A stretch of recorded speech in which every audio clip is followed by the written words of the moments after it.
Parts, nandito tayo sa ating mga dashboard ng mga cellphone natin. So, una natin gagawin, punta tayo dito sa Messenger. So, yan mga parts, bago natin umpisahan, siguraduhin na nating hindi tayo naka Wi-Fi connect. Kasi pag naka Wi-Fi connect tayo, hindi po lalabas itong feature. So, ito, punta tayo dyan. Then, menu sa pinakababa, bandang kanan. Ayan, tapos settings.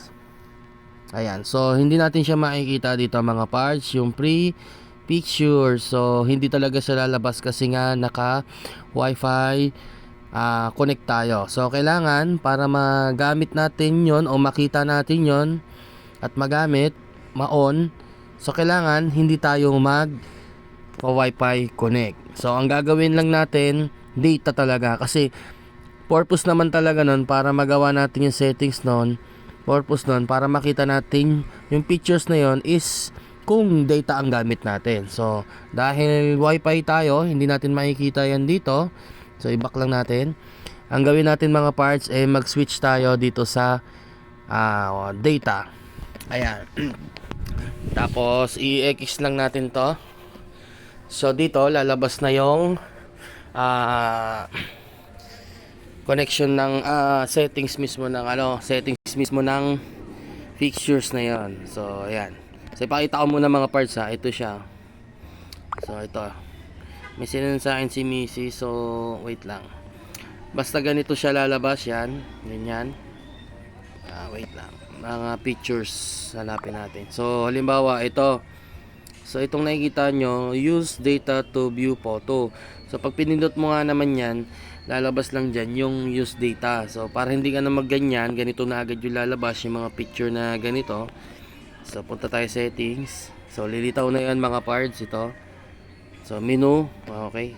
So ulit menu, settings, and then pupunta tayo dito sa pinakababa. Hanapin lang natin yung free picture. So ito lumitaw na siya.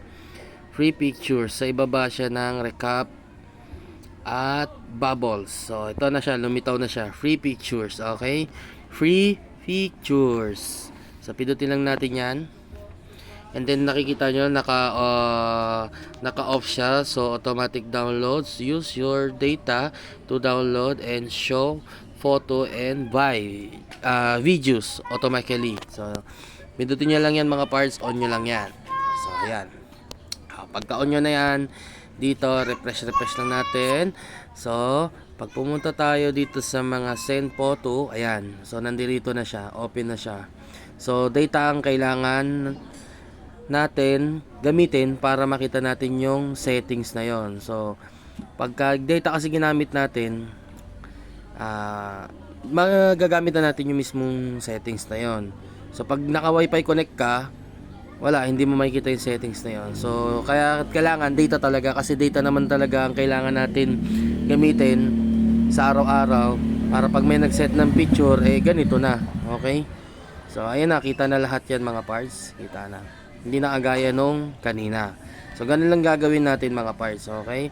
Laging gagamitin nyo ang data connection, huwag nyong gagamitin yung Wi-Fi connection, okay?